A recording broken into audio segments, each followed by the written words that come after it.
Welcome back to those conversations on the Decalogue. As you can see, there's 4 of us here now. We've multiplied. We either multiplied or we have a special guest. Something happened. Special guest. Special guest. Not we didn't multiply. No. So we got the regular. We got the Chad Bird and Scott Keith, and then we got Paul Koch. What's up, Paul?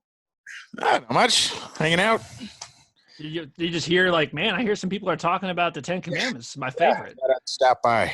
Yeah. There you go. Good so far. This goes good so far. We almost sunk my wife's truck in a giant water mud ditch yesterday. And then you almost threw me off the side of the cliff. It was great. It's been fun. Yeah. It's been a good time. Well, that's good. That's good. You can tell people are getting bored when they're like, what? We're going to talk about the 10 Commandments on video for a while? Sign me up. The quarantine will do that to you. So we have gotten to honor your father and mother. Maybe that's what it was. This is where Paul came in and said, like, you guys need a real expert on father and mother honoring. Come in here. You need somebody with a decent amount of kids on here to handle it. That's right. But you quit trying to talk about honoring your father and mother. Yeah. So here's the thing that's interesting. This is really a transition point in the commandments, right? I mean, you have honoring God, having no other gods before him, not taking the name of the Lord in vain. You got a special day to honor. And then like now all of a sudden things move. And maybe this is what Paul showed up for. He was really interested in like the second table of stuff.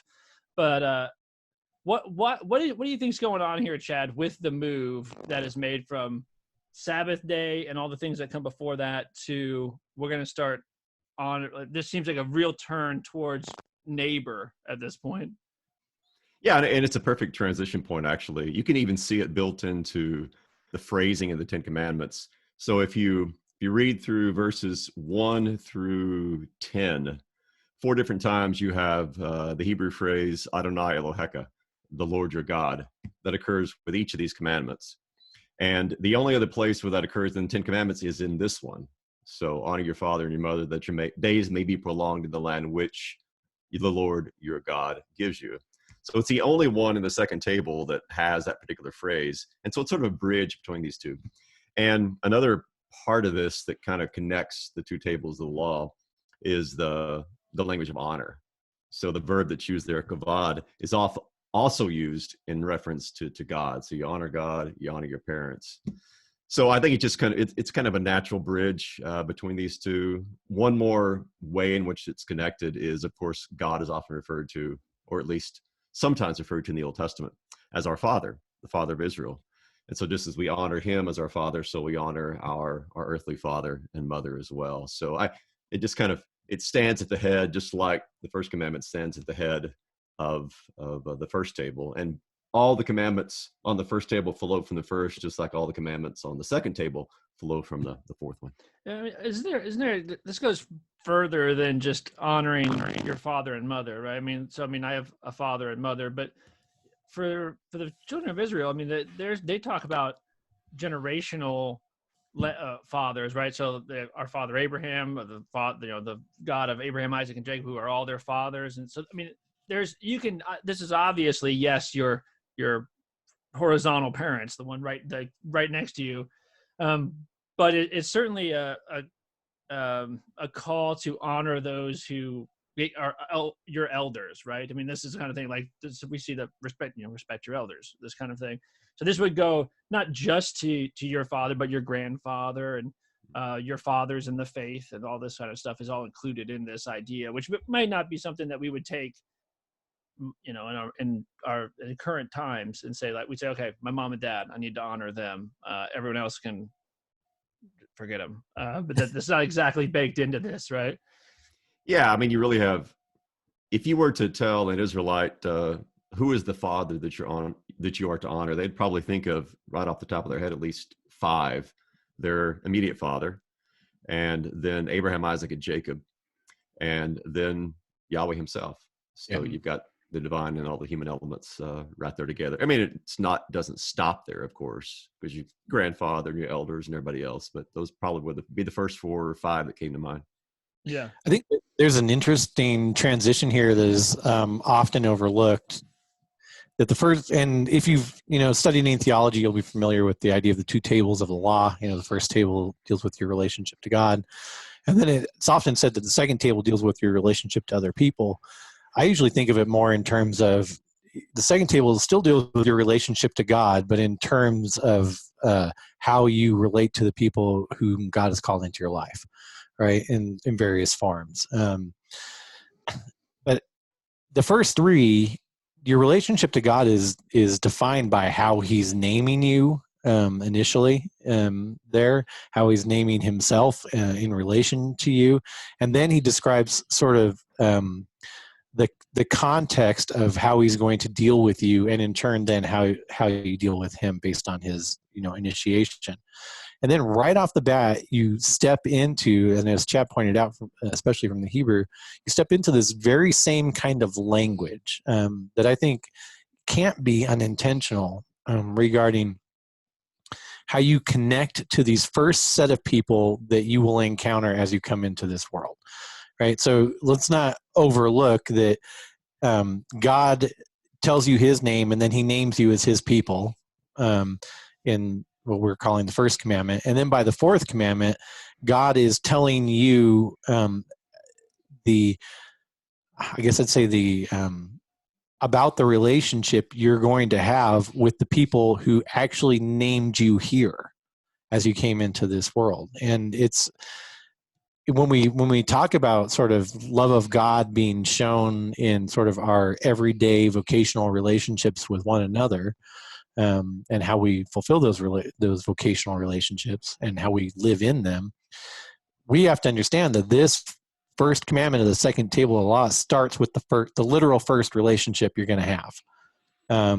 Just like the first commandment, as we're numbering them, deals with the sort of actual, you might even say kind of eschatological first relationship you're going to have with God the Father. This one starts with the actual first relationship you're going to have with actual other people on this planet, and why that's so important. And we've already touched on why it's so important back on the blessings, right, that'll be bestowed on those who honor his commandments to the generations beyond. We've already touched on why this first relationship, at least one reason why this first relationship is so important.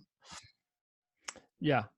I mean, it is interesting that you have your days may be long in the land that the Lord your God has given you. And a lot of times people will automatically be like, you treat your mom and dad well, you live a long time, right? And you're like, I don't know if this is true.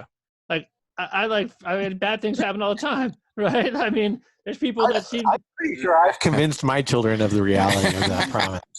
But, I mean, at least I've really tried over the past 25 years. Well, let me try. Let me float this out. Let me float this across to Chad. Chad can tell me that I don't understand the Hebrew, and then I'll recant. But we'll try it out. Honor your father and mother, that your days may be long in the land that the Lord your God has given you. This doesn't seem like a promise that you're going to live some kind of long life, but that honoring your father and mother would also involve what we talked about before, which was extending the teaching down from like the teaching that they gave you onto other people. Like an honoring of father and mother is also conveying the things that they've given you to the next generation, right? Things that they've honored. Yeah. Yes. Right. So that your days may be long in the land. In other words, that you stay in this land for a long time. You don't end up breaking this other commandment, which it gets you invaded. You forget your God. You get oppressed. You end up having to have like some foreign ruler over you because you got seduced by some idols. And this is what you see over and over and over again through in the narrative of Israel, is that they're constantly being just oppressed and taken over and led into captivity because they haven't honored their father. And then this is why I was getting to the Abraham, Isaac, and Jacob thing. They haven't honored those who came before them, passed that faith down to the next generation. They forget God entirely, and their days are not long in the land, at least not long at peace in the land. They're constantly in conflict. Now, Chad, you can tell me how I'm way off base here and don't have any idea what I'm talking about. I thought Paul's taking a peek at the Hebrew too. So okay. No, I'm not going to disagree with you. I think you're dead on. In fact, we saw an instance of this in 40 minutes in the Old Testament when we started Judges, because we heard about one generation that at least was relatively faithful. And then it says the next generation did not serve God like the fathers did. So you see a break that already occurs there. And of course, in Judges, you see the repercussions of that, where Israel is just Canaanized, more or less. They become more and more like the peoples that are around them. And I'll just add this to what you already said. Just it's kind of an affirmation. Rather than reading this individualistically, like, oh, I'm going to honor my mom and dad so I can live to be 90 years old or whatever. This is talking corporately. So even though, yes, in the Hebrew, it's individual. I mean, it's singular. It's also addressed, of course, to the corporate body of Israel. So this is not just one particular individual, you're going to live a long time, but this is in reference to all of God's people continuing to enjoy the gift of the land that God has given to them. And as you rightly point out, the way that they're going to lose that every time is through idolatry. It's through departing from the ways of Abraham, Isaac, and Jacob to go worship Baal or Asherah, whoever it might be. Yeah, certainly, Paul. I mean, Paul, I would assume you have a lot of kids. I would assume if all your kids, all of them, like in totality, all your kids were like, we're all becoming Buddhists.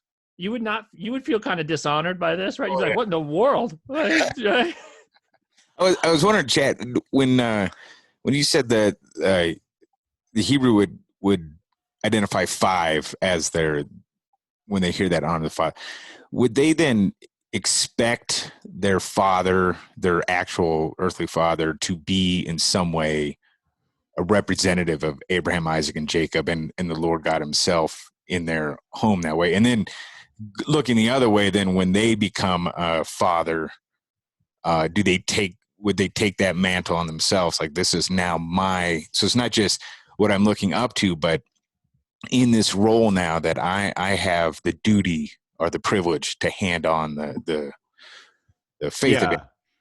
Right. I mean, and you see that kind of worked into the Passover liturgy, right?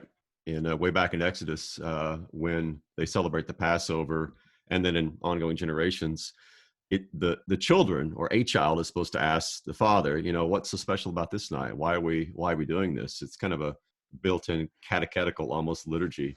And then the father explains, right? Well, we were in Egypt. It's not even like our forefathers, but we were there. It wasn't him personally. Right. Yes, exactly. So in that way, every generation doesn't just remember the Passover, the coming out of Egypt, but they participate in that in a very real way. And the father would then kind of be that Moses or that Abraham or that Isaac or that Jacob who's there in order to be iconic, if you will, of the patriarchs before them. And he raises children who hopefully then will fill that same vocation. This isn't so different than Luther calling the father the priest in the home. Right. This is just as now corporately we call pastors to be, in our corporate worship settings, our shepherds for their congregation. So too, in your house, you're sort of the iconic version of that to your children. And that's why we would often say one of the main callings of any parent is not just to raise up good citizens, which it surely is, but to instruct them in the faith personally, and to be that pastor or priest in the home to them.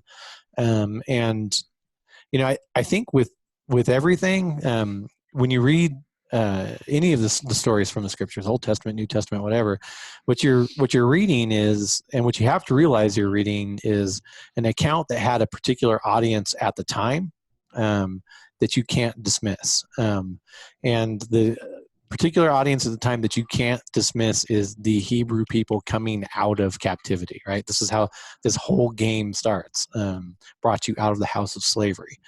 But that doesn't mean that that the words don't apply to you personally, in 2020 either, as a believing Christian. And the reality of the promise, I mean, if anybody of my similar age had Lutheran catechism, I guarantee you when you got to the 4th commandment, your pastor said, this is the only commandment with a promise, right? Mm-hmm. Right. That phrase was ding, ding, ding in your head and was probably on some test or something like that. But the reality is the promise is to live in the blessings of the Lord. And it's much like what we talked about before. If you are bringing your children to receive the gifts for however long they live, they have lived long in the blessings of the Lord.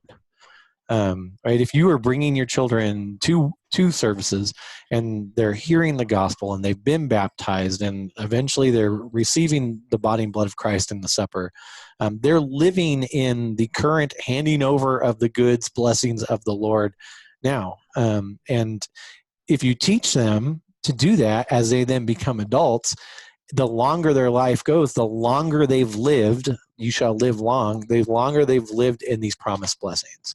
So the promised blessing in order to produce for us the Messiah was that they would live long in the land. The promised blessing now is that the word will not fade from us. Yeah. And that he will send preachers in Romans 10. He will send preachers to us, and into our ears will come the gifts. Well, I mean, Scott, eschatologically, the land that he's talking about is the promised land, which of course is ultimately the kingdom of God and the new heavens, new earth, right? And if you honor your father and mother, and if this is a passing part of this is a passing down of the faith, you're going to live a real long time in that land, like forever. Yeah. That's good. I like that. All right. Well, I think that's a good place to wrap this up, Dan. Yeah. All right. Well, there you go. All right. Well, next we'll get at the top of the promise. Next we'll get into the real short ones, man. We'll get into "Thou shalt not murder." This is something I'm sure that we'll just have tons to say about. Probably handle that one in like 5 minutes. Seems obvious. We'll see if maybe Chad has something special for us. I can add a little bit. Yeah. Stretch it out to at least 10 minutes. I was like, wait a minute.